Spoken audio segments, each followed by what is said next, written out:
engage with them, Van?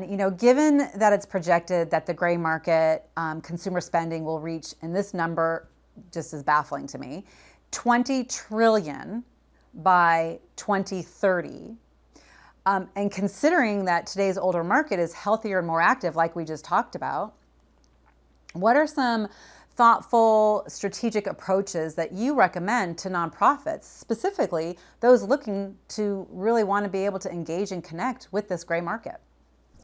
So I think one of the most effective ways to engage and connect with the gray market is to personalize the communication that connects with their values and interests. And here's an example.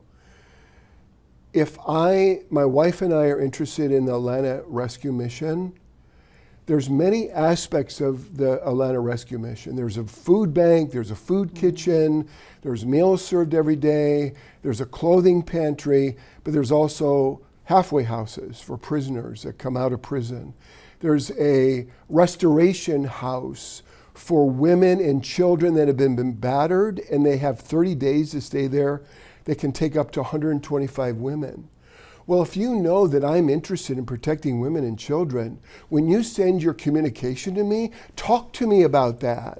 Put it in your communication. Show me pictures of the women and their children getting back up on their feet, engaging with your program. That's what I want to see. You can share stories and updates based on your life priorities. Invest in relationship managers that really understand and know the value preferences of this older market. And the truth of the matter is, don't be afraid to engage in multi-channel media. So we know direct mail for older, phone calls work, email, your grandmother, your gray market is on social media, they like email webinars, but they're watching TV and radio. So don't ignore, if you're younger in the nonprofit space, don't ignore traditional media. And if you're older, don't ignore digital media. So it all works together. Yeah. So engage in and integrate multiple channels. They also love events and experiences. Gray Market loves their dinners. Host events that offer meaningful experiences like behind the scene tours. Love to go. I've been invited many times to go see the restoration house and the halfway houses, see what's going on. Have a gala dinner, have auctions, have cook-offs. There's a number of events that you could have for this market. Highlight the impact of legacy giving. I've got $20 trillion, I've got 80% of the net worth. How can I give to your organization that will make a lasting difference in the well-being of others? Legacy giving programs and impact reporting shows long-term benefits and sustainable impact. It sure does. I was going to say, just to amplify that, Van, I just know from the work that we have done with many different ministries that the legacy donations, if you will, make a huge impact in a nonprofit's year.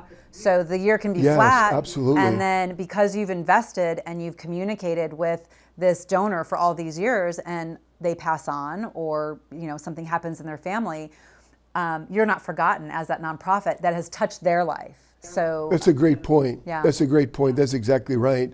Your legacy lives on, and your legacy will make a difference in the lives of people for 10 years, 20 years, however long that money will last. Yeah, that's important.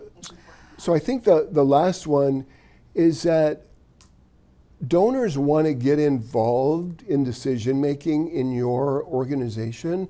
So you can create advisory boards with a gray market. You can create councils that include older donors, giving them a voice in how funds are allocated, ensuring their interests are represented so they have a voice at the table. That it's not just a bunch of young kids sitting around, but you have gray market donors that are represented at the decision table. I love it. I love what you said just a few moments ago when you were talking about for the younger nonprofits that are out there, don't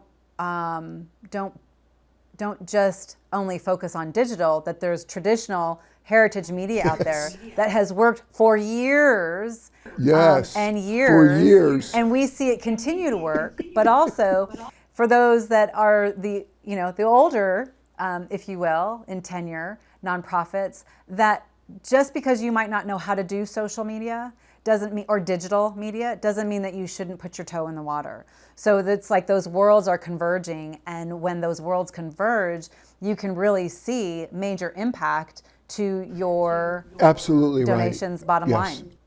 Yeah. Yeah, it makes me Exactly. think about, Van, we worked on a campaign, oh goodness, I don't know, 4 or 5, it was maybe 6 or 7 years ago, where we incorporated into what I would consider probably older technology, where there was a radio campaign where there was a text-in option.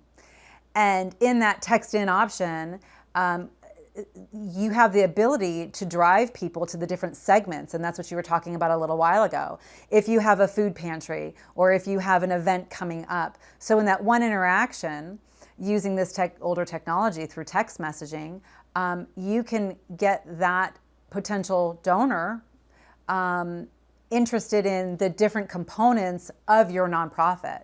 So not just looking at it from a linear state, but actually having the different tentacles, if you will, behind it. Yeah, because I think we sometimes dismiss that the older segment doesn't know technology, and that's not true at all. Yeah, yeah. A lot of people in their 80s are texting. A lot of people in their 80s are on all kinds of social media, including Pinterest, Instagram, Facebook, of course. But some of them are on Snapchat too. Mm-hmm. So don't dismiss the older, targeting that market through multiple channels. Yeah, and what comes up for me when you talk about that is just because one nonprofit is using Snapchat doesn't mean that necessarily Snapchat is for your organization. It's all Right, about finding your exactly. audience and engaging with them, and engaging with them where they're the most comfortable. Yeah. Yeah. We could talk about this for probably 5 more hours, but I love it. Thank you for that insight and those nuggets of insights that people can take and use.